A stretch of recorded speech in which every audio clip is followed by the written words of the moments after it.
My name is Sunny Zhang Manni. My student number is 0541040. Level is freshman. Speech title: Tasos Frantzolas. Everything you hear on film is a lie. I want to start by doing an experiment. I'm going to play 3 videos of a rain day, but I've replaced the audio of one of the videos, and instead of the sound of rain, I've added the sound of baking frying. So I want you to think carefully which one the clip with the backing is. Rain falls, rain falls, rain falls. Alright, actually, I lied. They're all backing. Backing sizzles. Applause. My point here isn't really to make you hungry every time you see a rainy scene, but it's to show that our brains are conditioned to embrace the lies. We're not looking for accuracy. So, on the subject of deception, I wanted to quote one of my favorite authors.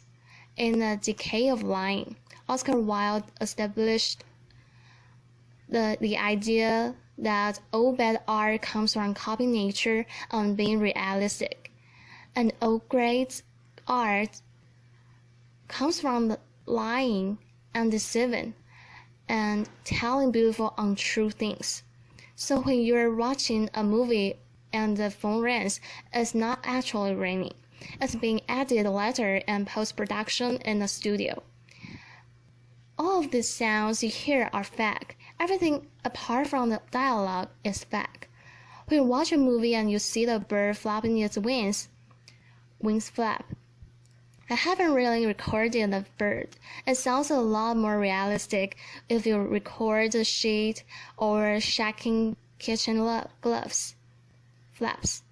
The burning of cigarette up close. Cigarette burns.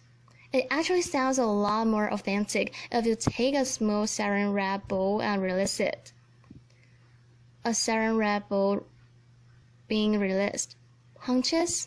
Hunch. Oops. Let me play that again. Punch.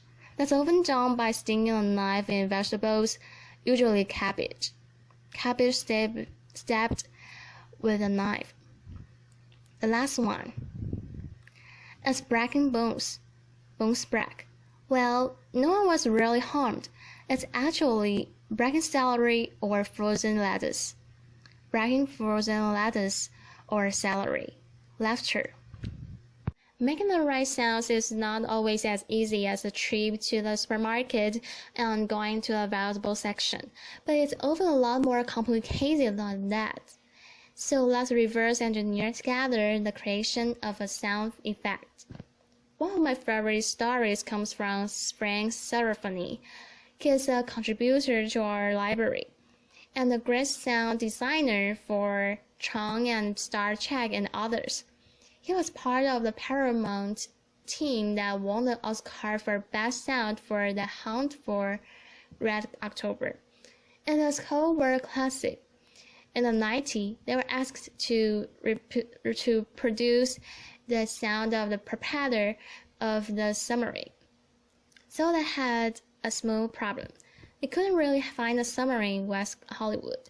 So basically, when they did this, they went to a friend's swimming pool and friend performed a cannonball or bomba. They placed an underwater mic and an overhead mic outside the swimming pool. So here's what the underwater mic sounds like. Underwater plunge. Adding the overhead mic, it sounded a bit like this. Water splashes. So now they took the sound and pitched it and 1 octave down. Sort of like slowing down a record. Water splashes at a lower octave. And then they removed a lot of high frequencies. Water splashes. And pitched it down another octave.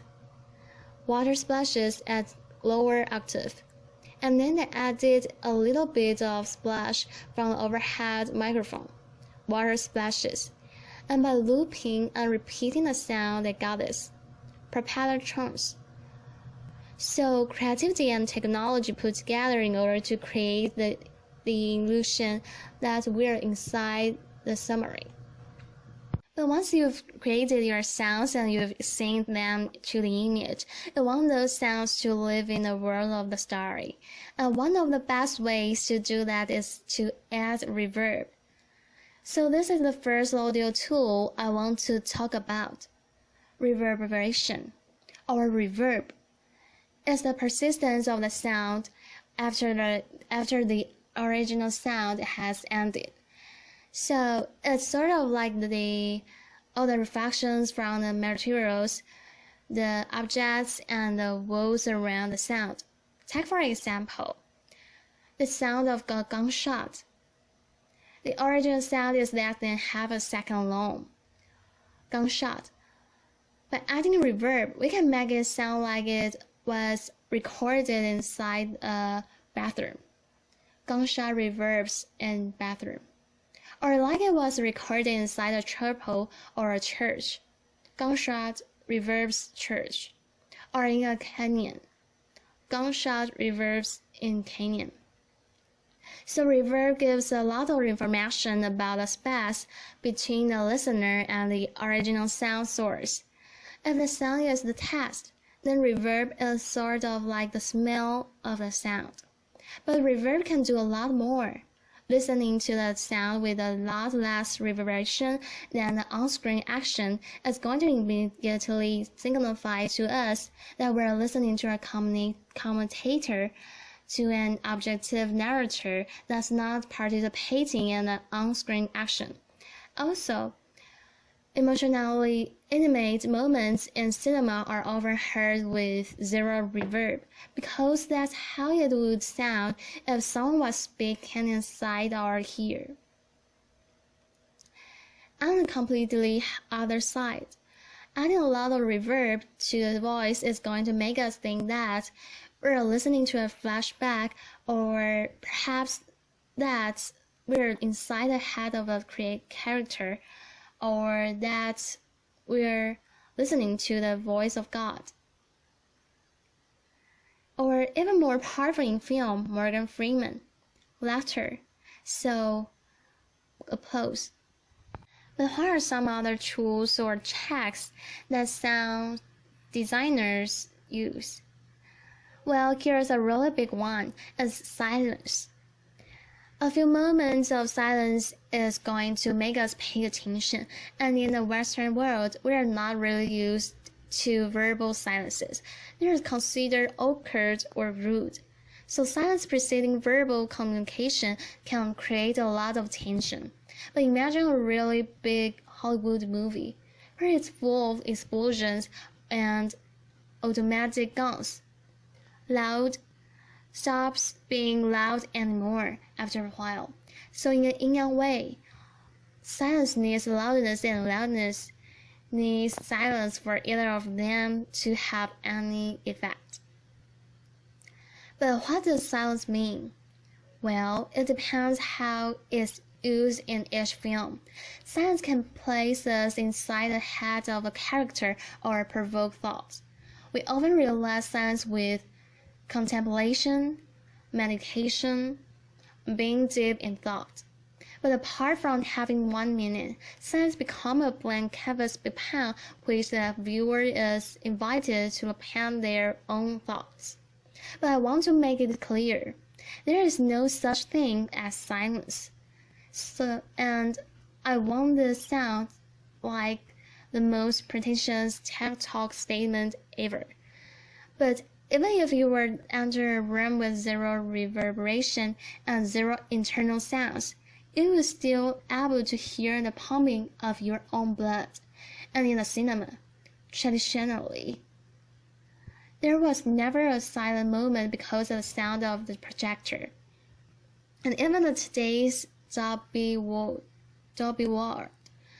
there's not really any moment of silence if you listen around you. There's always some sort of noise. Now, since there is no such thing as silence, what do filmmakers and sound designers use? Well, as a synonym, they often use ambiances. Ambiances are the unique background sounds that are specific to each location. Each location has a unique sound, and each room has a unique sound, which is called room tone. So here's a recording of a market in Morocco. Voice music. And here's a recording of Times Square in New York. Traffic sounds, car horns, voices. Room tone is the addition of all the noise inside the room, the ventilation, the heating, the fridge. Here's a recording of my apartment in Berkeley. You can hear the ventilation, the boiler, the fridge, and street traffic. Ambiances work in the most primal way. They can speak directly to our brain subconsciously. So birds chirping outside your window may indicate normality. Perhaps because as a species we've been using that sound every morning for millions of years. Birds chirp. On the other hand, industrial sounds have been introduced to us a little more recently.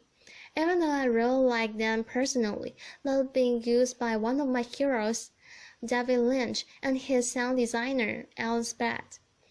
Industrial sounds often carry negative connotation. Machine noises.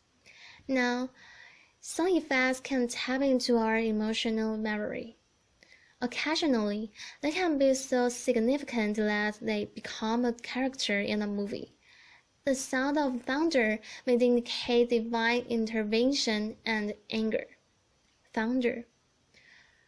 Church bells can remind us of passing of time or perhaps our own mortality. Bells ring.